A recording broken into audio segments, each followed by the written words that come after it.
You've probably seen this story before.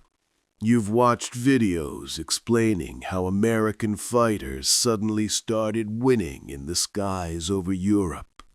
You've heard about German pilots being shocked by a plane they didn't take seriously at first. Most of those videos focus on what happened. They tell you who won. They tell you how many aircraft were destroyed. They show dramatic footage and move on. But very few stop to explain why the enemy couldn't respond. Because this story isn't really about an aircraft. It's about what happens when a pilot realizes, too late, that the fight he'd trained for isn't happening. Today, we're not repeating the story you already know. We're completing it. Let's begin where almost every WWII air combat video begins.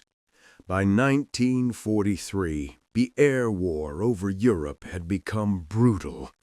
American bombers were flying deep into German territory, and they were being intercepted relentlessly.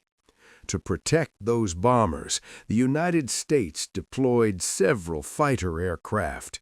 One of them was the P-47 Thunderbolt. On paper, it looked like a strange choice. The P-47 was one of the heaviest single-engine fighters of the war, large in size, less responsive in tight turns. German pilots, flying aircraft like the Messerschmitt Bf-109 and the Focke-Wulf FW-190, had trained specifically to exploit weaknesses like these. They were taught that turning ability meant survival. Tight maneuvers meant control. The pilot who turned better usually won. So when German pilots encountered the P-47, they assumed something very simple. If it turns with us, it will lose. And that assumption made complete sense based on everything they had learned. Here's where most explanations quietly fail. They ask which aircraft was better. But that question is misleading, because German pilots didn't lose these encounters due to inferior skill.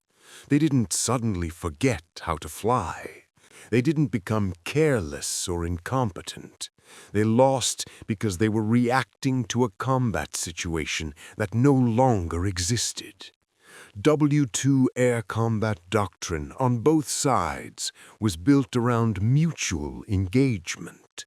Two fighters meet, they turn, they maneuver, they bleed energy until one makes a mistake. But what happens when one side refuses to engage at all?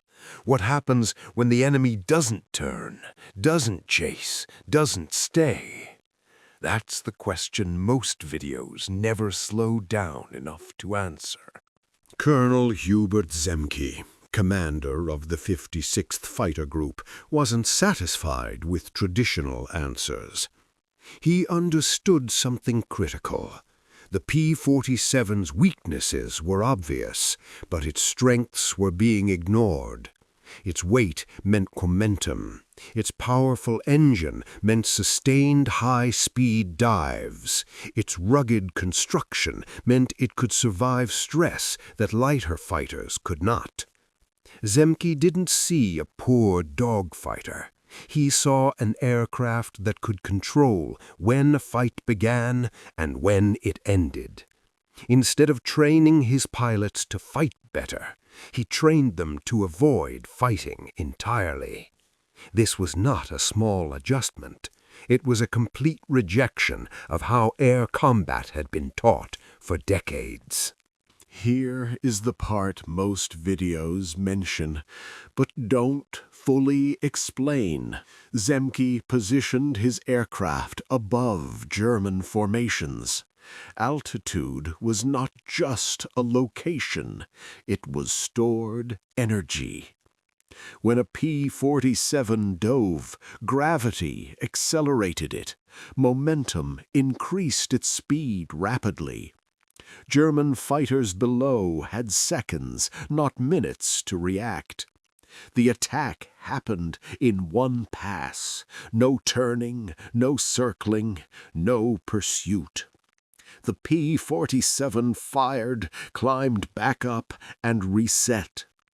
This forced German pilots into an impossible decision: turn and lose energy, chase and overstress the aircraft, or do nothing and wait.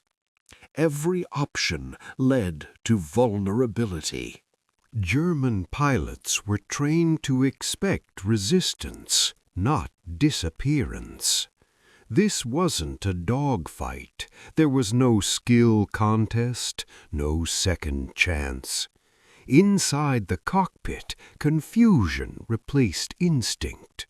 By the time pilots reacted, the moment was already gone.